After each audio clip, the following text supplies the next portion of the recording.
5.5 years. I'm currently studying environmental science.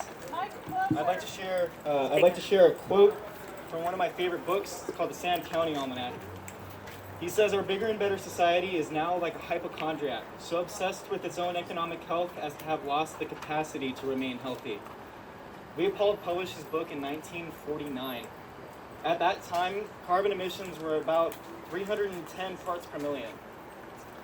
By the year I was born, in 1996, it was at 360. And just this year, it hit 420 for the first time in millions of years. There's been tons of attempts to curtail these types of emissions. We've had the Norbrook Conference back in '89. There's the Kyoto Protocol in '97, and then there's the Paris Climate Accord that you guys probably know about that just happened a couple of years ago. That, lo and behold, the U.S. is trying to get out of, and they're the only country right now in the world that is doing that. We're screwing things up.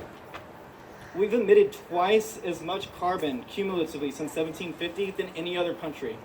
400 billion tons of carbon dioxide. That's twice as much as China, which is at 200 billion, and more than pretty much anybody else. Per capita, it's 16 tons of carbon dioxide per person. That's unsustainable. We need to be aiming for about 2 or 3 tons per person. So how do we solve this? I think I agree with Dexter. I'm not sure where he went. But I'm a member of the Citizens Climate Lobby, and right now we're trying to enact a carbon fee and dividend. Like he was saying, we tax carbon, $15 per metric ton. We start increasing it incrementally over the course of 10 years. And through that one individual piece of legislation, we can cut our emissions by 40% by 2030. Michael Mann, the scientist behind the now very, very famous hockey stick graph, says it's the most important thing you can do to fight climate change. We may be only 15% of the carbon emissions in this world right now, but we all know that the U.S. has a ton of sway over what other countries are going to do. If we're not leading the charge, who is going to? Do you want China to be the head of what's going to happen with our climate, or do you want to take action? So if anybody else is interested, Citizens Climate Lobby, they offer tons of training for individuals who know nothing about the environment at all. It's really, really easy to get involved. It's like 2 different seminars, that's it.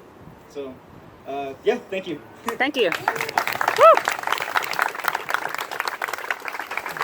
Citizens Climate Lobby is a fantastic group. They teach you how to write letters to your political representatives and actually demand a carbon tax. So if you're interested, I believe it's called ccl.org. Yeah? So please check it out. And now I'd like to invite Stephanie Gilmore, who wants to speak. She is one of our lead coordinators along with Bill. And we've been meeting at her house for the past month every week. So please, and a half. There you go. Okay. Like Ankur said, my name is Stephanie Gilmore. I am a feminist.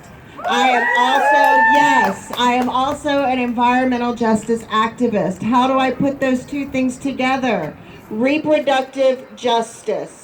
Reproductive justice means the right to bear children, the right to space the births of your children, and the right to decide not to have children.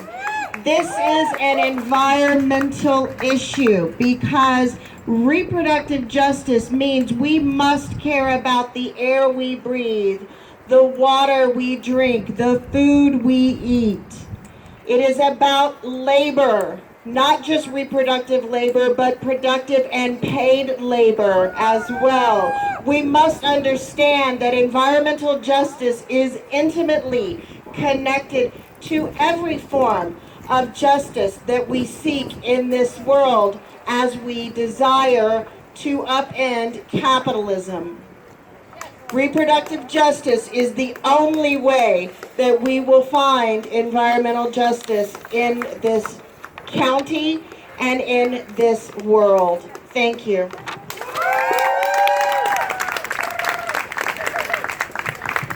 Great. So that's another thing to think about. Climate change is not only about carbon emissions, but it's all about so many different issues involved together. So I'd like to invite Laurel, who's going to speak on climate change. So please give a round of applause.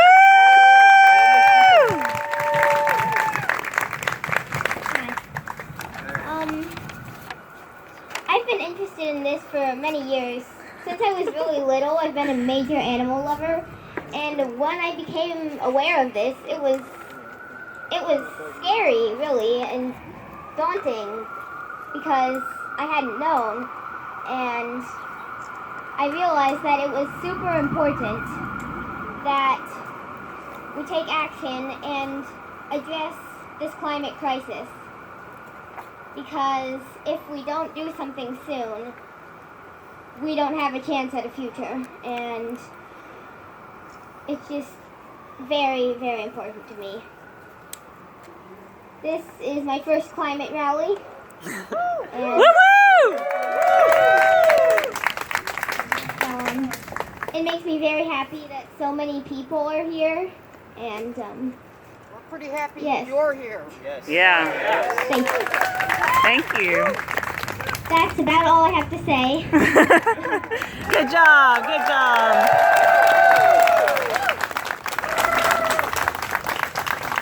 What a lovely speech. This is the most important speech. I've heard that we're born too late to explore the world, to explore the earth, but maybe born too early to explore space. But this is the right time to help save our planet. So thank you so much for speaking. And now we have a person who's going to lead, who's going to coordinate Sunrise Movement in Huntsville.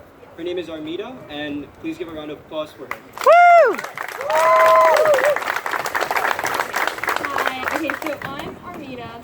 I'm the head of the Sunrise Hub for Huntsville, which, Sunrise, I don't know if you've heard of it, but it's like a youth-led climate change movement, and it's kind of centered around stopping climate change, and so if you're interested, just come see me, I'll give you a flyer, and you can just email me, and yeah.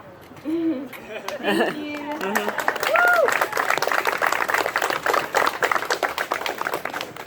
So Sunrise Movement is doing some really important work nationally. They're pushing for the Green New Deal, you might have heard. And check out that website. If you're interested, at least sign up for the emails. They're doing some important work. All right, so now we have another speaker. Richard McCain. So again, he's here around us. You can pull it this way. Yeah. Let him pull it. There you go. All right, I can't get up on there. I'm a little bit unsteady. I don't have a coalition. I don't have anything else. I just have an idea that I thought of on the way over. It's like, how many people drive a car? Just about everybody. How many have taken the bus here? 1, 2. You get on the bus in Huntsville and you don't know where it's going to go. I don't know. I took it once and I ended up at Walmart. I didn't want to go here. I've lived in Seoul, many big cities, Chicago, Detroit. I can't think of all the big cities. And the bus usually went in a straight line, right? You knew you could take the bus and you knew you could take it on the way back. Here, can you do that? I don't know, or if it's even going to be there. So I'm going to take this idea into the city council and tell them we need a better transportation system that will save on. Yes. Yeah. We got a lot of cars in this city, and they're single driver cars. They're not even carpooling or anything like that. So I think I'm going to take it into the city council. So that's all I got to say. That's great.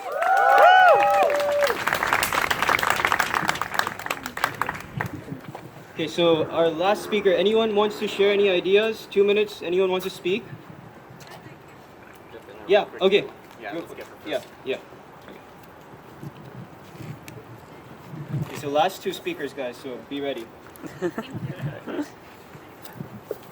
Hello, my name is Jennifer. I'm not affiliated with an organization right now, but I want to encourage you to get out the vote. Who here is registered to vote? That's amazing! If you are under the age of 18, can you clap and promise me that you will vote when you turn 18? Yes. Yeah! Okay, the reason why voting is so important now is back in the 90s and even in the 2000 teens when I was in school, the talk about climate change and the environment was all about individual action. And individuals can make a difference. We can make personal choices to help the environment and be an example for our loved ones to follow.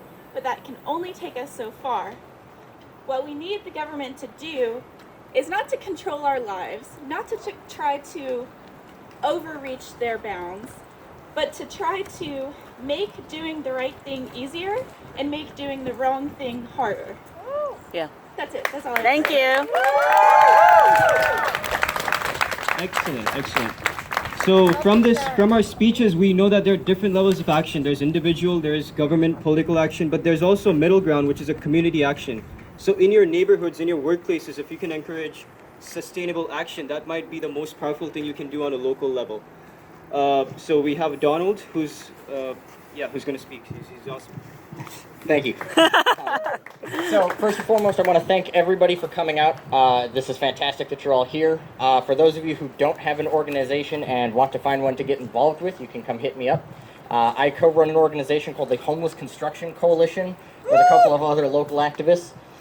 And the reason why this is super important, especially for me as somebody who does a lot of activism in the homeless community, is that a lot of the times when we talk about climate change or climate-related issues, it's very difficult for some people to experience the true brunt of how awful some of these things can be. When it's 115 degrees outside, you can turn the AC up.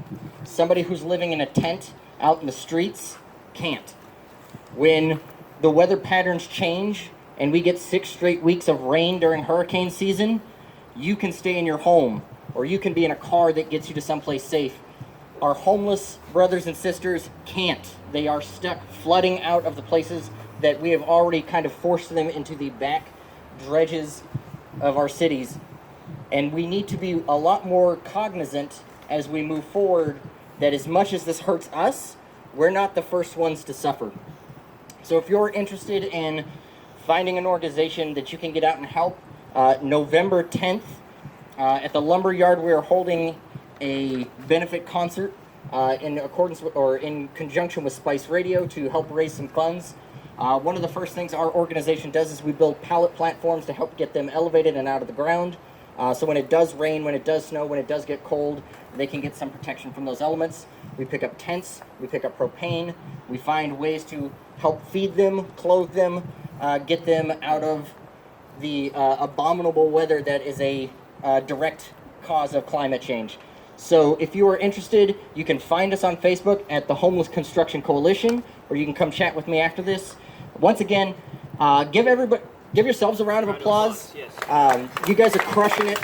And for every single person who is finding some niche, whether it's labor, whether it's social justice reform, whether it's climate strictly, whether it's getting out and just planting trees, you're all making an incredible difference in the world that we live in, and you should be proud of that. Thank you. Awesome reminder. Sweet. Okay, so we don't want this to be just a one-time rally event. We want to continue this work. So all of the resources, every idea that has been discussed, we'll be pulling out an email and sending it to you guys. So please sign up. Where are the sign-up sheets with Bill? Please sign up if you want to get updates and continue this work. What we're going to be doing in a few minutes is going in the city council meeting and actually talking about our demands so it gets heard and city council can act on it. We'll be lucky if they even listen to one. So if you are wanting to come, you can join us. It's going to be boring until we start speaking, I promise. So come on, join us. And I really thank you all for coming. Please give yourselves another round of applause. You guys are awesome.